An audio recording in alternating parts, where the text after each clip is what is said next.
ઉપલેટામાં 77મા ગણતંત્ર દિવસની ઉજવણી કરવામાં આવી હતી, જેમાં અલગ અલગ શાળાઓના વિદ્યાર્થીઓ દ્વારા સાંસ્કૃતિક કાર્યક્રમ, રાષ્ટ્રગીત અને દેશભક્તિ સહિતના કાર્યક્રમો યોજવામાં આવ્યા હતા। આ તકે શહેરીજનો મોટી સંખ્યામાં ઉપસ્થિત રહ્યા હતા। 77મા પ્રજાસત્તાક દિવસની ઉપલેટા બાવલા ચોક હાઈસ્કૂલ ખાતે ઉપલેટા નગરપાલિકાની ટીમ અને સમગ્ર ઉપલેટાના નગરપાલિકાની ટીમ અને સમગ્ર ઉપલેટાના ગ્રામજનોની હાજરીમાં ભવ્ય રીતે ઉજવણી કરવામાં આવી।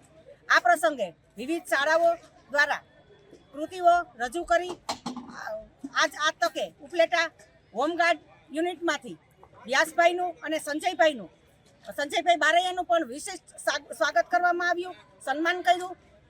વિવિધ વિદ્યાર્થીઓનું પણ સન્માન કરેલું હતું અને આ તકે ઉપલેટા 1950થી અત્યાર સુધીના પૂર્વ પ્રમુખ નગરપાલિકાના તેને યાદ કરી અને તેને પણ આજે સન્માન અમે નગરપાલિકાની ટીમ અને સંગઠનની ટીમ આખી ઉપલેટાના આગેવાન દ્વારા એનું સન્માન કરવામાં આવ્યું।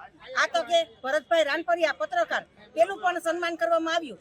આજના દિવસે પ્રજાસત્તાક દિવસને ખૂબ ભવ્યથી ભવ્ય ઉજવણી કરવામાં આવી।